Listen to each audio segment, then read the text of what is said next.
A partir de finales del siglo XV, los reinos ibéricos van a empezar a buscar rutas nuevas para poder llegar a Oriente, sin tener que utilizar las rutas convencionales. El motivo era bastante sencillo. El siglo XV había sido el de expansión de una de las principales potencias de la época, el Imperio Otomano, un imperio musulmán que ahora controlaba las principales rutas de comercio que conectaban el este de Asia con la cuenca del Mediterráneo. Las viejas rutas comerciales italianas estaban en constante peligro ante la expansión otomana y por este motivo los reinos ibéricos ven una necesidad y una oportunidad. Y por este motivo empiezan a buscar planes que implicaran necesariamente rutas nuevas, aunque esto significara un riesgo. El pionero de este movimiento ibérico es Enrique el Navegante de Portugal, quien financia expediciones con el fin de llegar lo más al sur de África posible. Por otro lado, en Castilla vamos a tener el famosísimo caso de Cristóbal Colón, quien consigue que Isabel de Castilla financie su viaje porque prometía una rápida ruta a las Indias. Con el éxito del viaje de Colón, el reino de Castilla se ponía por delante en la carrera comercial y entonces el reino de Portugal quedaba relegado. Pero los portugueses no se iban a quedar de brazos cruzados. Podía ser, según se comentaba, que los españoles hubiesen conseguido una ruta de llegada a las Indias por el oeste, pero ellos habían llegado primero al Cabo de Buena Esperanza, y entonces contaban con la posibilidad de establecer una ruta comercial con la India circunnavegando el continente africano. El hombre elegido para establecer esta ruta es uno de los exploradores portugueses más conocidos de toda la historia, Vasco da Gama. En el capítulo de esta semana les propongo explorar su historia de vida y cómo llegó desde Portugal hasta la India.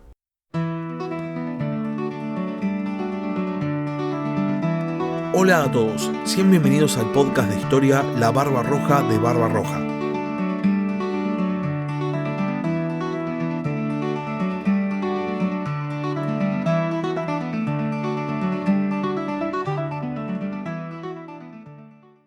Nos encontramos en la península ibérica en pleno siglo XV.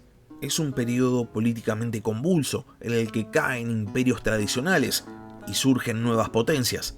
Es un momento de muchísimas oportunidades. En la década del 60 de este siglo tan particular, nace Vasco da Gama en el seno de una familia de la nobleza portuguesa. Al igual que tantos otros portugueses, la familia de Vasco da Gama se dedicaba a la actividad marítima, por lo que la educación de Vasco da Gama es acorde, ya que estudia matemática y también astronomía. En el caso de esta segunda disciplina, según dice Gaspar Correia en su libro Lendas da India, Vasco da Gama habría estudiado astronomía bajo Abraham Zacuto, un muy famoso astrónomo e historiador sefardí que se había mudado a Portugal después de la expulsión de los judíos de España. La cuestión es que Vasco da Gama no era un tipo improvisado, sino que estaba preparado, y esto es reconocido por el monarca portugués Manuel I, quien lo pone al mando de una flota portuguesa que tenía que combatir a buques franceses que asolaban el Algarve. Vasco da Gama completa satisfactoriamente la tarea, y entonces a Manuel I se le ocurre darle una nueva tarea. En el año 1488, el explorador portugués Bartolomé Díaz había logrado lo impensable. Había logrado atravesar las corrientes ecuatoriales, logrando llegar hasta el punto más al sur del continente africano, el Cabo de Buena Esperanza, una hazaña que ningún navegante mediterráneo había conseguido a lo largo de la historia. La cuestión es que Manuel I de Portugal veía en este claro avance en la navegación una oportunidad muy importante para su reino. Si los portugueses habían podido llegar hasta el sur de África, entonces seguramente iban a poder conectar Portugal por el mar con un territorio famoso por sus riquezas, la India.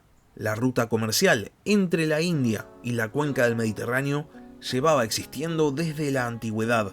El tema es que con el surgimiento de una nueva potencia, el Imperio Otomano, este comercio había empezado a ser más difícil para los estados europeos más al oeste, porque los otomanos imponían tributo al pasaje de mercancías.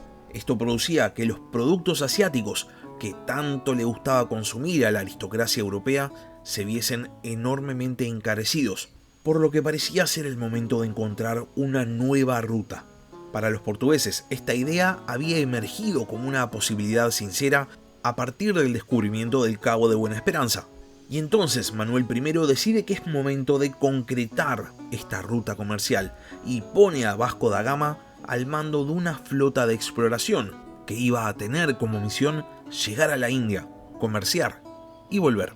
Con este objetivo, Vasco da Gama zarpa desde Lisboa el sábado 8 de julio del año 1497, al mando de una pequeña escuadra. El objetivo inicial era alcanzar el Cabo de Buena Esperanza, y para esto Vasco da Gama es acompañado por el explorador que lo había conseguido, Bartolomé Díaz. Pero una vez que los portugueses llegan al extremo sur de África, Bartolomé Díaz vuelve y Vasco da Gama continúa al mando de la expedición. El sur de África es alcanzado en diciembre de 1497, y sabemos que para los primeros meses de 1498, Vasco da Gama ya se encontraba en aguas del África Oriental. En este territorio los portugueses van a encontrar a mercaderes árabes desarmados, y entonces Vasco da Gama aprovecha y captura un buen número de buques. Este era un momento de gran conflictividad entre musulmanes y cristianos, por lo cual esta expedición de exploración pasaba a ser prácticamente una extensión de esta gran guerra religiosa. Y por este motivo, en todos los puertos donde los portugueses deciden anclar son recibidos con hostilidad, excepto en Malindi, en Kenia, donde el gobernante no solo los recibe bastante bien, sino que también le asigna a los portugueses unos pilotos que conocían bien la navegación por el Océano Índico. Esto hace que la siguiente parte de la travesía de Vasco da Gama sea bastante sencilla, y para el 20 de mayo del año 1498 los portugueses ya estaban en aguas de la India. El primer lugar al que los portugueses llegan por mar es el estado actual de Kerala. Los portugueses entonces dan como establecida formalmente la ruta del Cabo, y entonces se disponen a establecer acuerdos comerciales con las ciudades del lugar. Parece ser que los gobernantes indios no estaban muy impresionados con la presencia europea en sus ciudades, y entonces se muestran bastante reacios a aceptar establecer comercio con los portugueses. Por este motivo, Vasco da Gama va a terminar negociando un acuerdo bastante desfavorable que implicaba el otorgamiento de todas las mercancías que los portugueses habían llevado desde Portugal, a cambio solamente de una promesa vaga de establecer una ruta de comercio formal. Esto era todo lo que Vasco da Gama podía conseguir, y entonces, después de dejar en Calicut a algunos portugueses para que construyeran una factoría, es decir, un puesto comercial portugués en la ciudad, el explorador portugués decide emprender la vuelta a Europa. No sé si se dan cuenta, pero todo parecía haber sido demasiado sencillo. No había habido prácticamente inconvenientes en el viaje de Vasco da Gama desde Portugal hasta la India. Es más, el Océano Índico se había cruzado extremadamente rápido, y por este motivo Vasco da Gama pensaba que iba a ser igualmente rápida la vuelta, y por eso estaba tan apurado en volver. El tema es que en el Océano Índico era época de monzones. Estos increíbles vientos habían favorecido la navegación de los portugueses hacia el este, por lo que el cruce del Océano Índico había sido muy rápido. Los locales advierten a Vasco da Gama que si intentaba volver en ese preciso instante, se iba a encontrar ahora con los vientos de frente. Pero Vasco da Gama no escucha las advertencias y entonces decide zarpar, muy apurado por llegar a Portugal. En el camino cerca de la costa de Goa, se aproxima al barco de Vasco da Gama un hombre claramente europeo, que se presenta diciendo que era un castellano que quería volver a la península ibérica. Vasco da Gama sube a este hombre a su barco, pero mientras tanto manda a algunos hombres a tierra para intentar recabar información, para ver quién podía ser esta persona. Parece ser que los comerciantes locales le dicen que era un espía, quien buscaba recabar información con el fin de planear un ataque. Por este motivo, Vasco da Gama ordena la tortura de este hombre para que confesara la verdad. El hombre torturado va a revelar la información de que no era un espía, no estaba planeando un ataque, sino que era un judío que se había establecido en la India y que había nacido en la actual Polonia. Vasco da Gama, satisfecho con la información recibida, continúa con su viaje, dejando primero al hombre encarcelado, pero de a poco van a ir entrando en confianza. De hecho, al año siguiente el hombre va a ser bautizado con el nombre Gaspar, y su padrino va a ser el propio Vasco, quien le da su apellido, da Gama. La cuestión es que al margen de esta situación, los portugueses seguían en viaje a Portugal, y ahora este iba a ser un viaje muy tortuoso. Cuando finalmente los portugueses lleguen a Portugal, De los 148 que habían partido de Lisboa, solo vuelven 55. Si bien en el viaje había habido conflicto y situaciones de hostilidad, la mayoría de los portugueses que habían muerto por causa del escorbuto, ya que el viaje de vuelta había durado simplemente varios meses más que el viaje de ida. Con la vuelta de Vasco da Gama a Portugal, quedaba oficialmente establecida la Ruta del Cabo, que unía a Portugal con el subcontinente indio.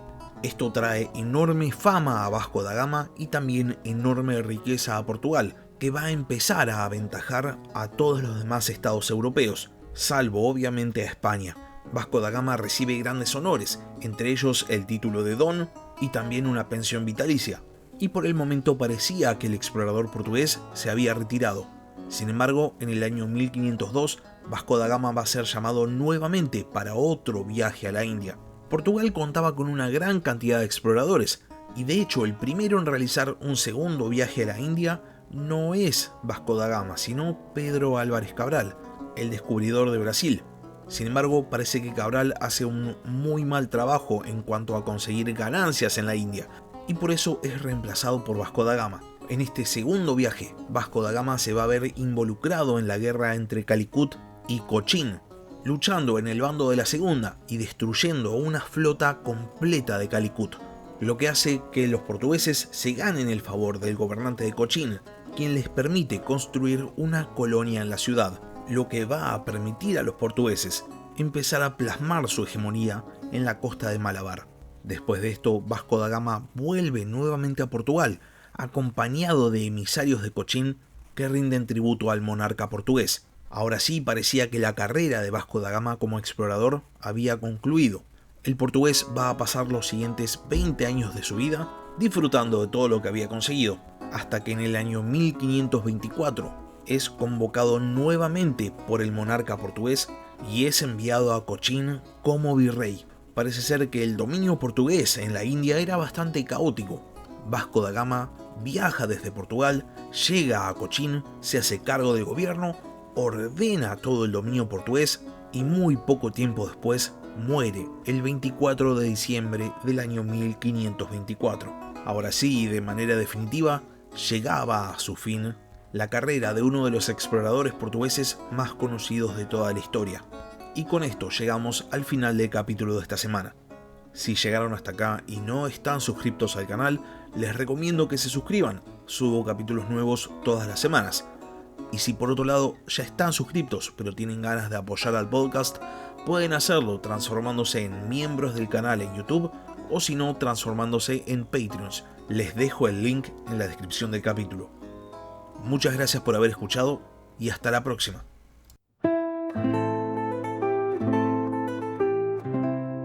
Gracias por escuchar La Barba Roja de Barba Roja. Si tenés alguna pregunta o simplemente querés hacer un comentario, no dudes en escribirme al mail del podcast, labarbarrojadebarbarroja@gmail.com. Hasta la próxima.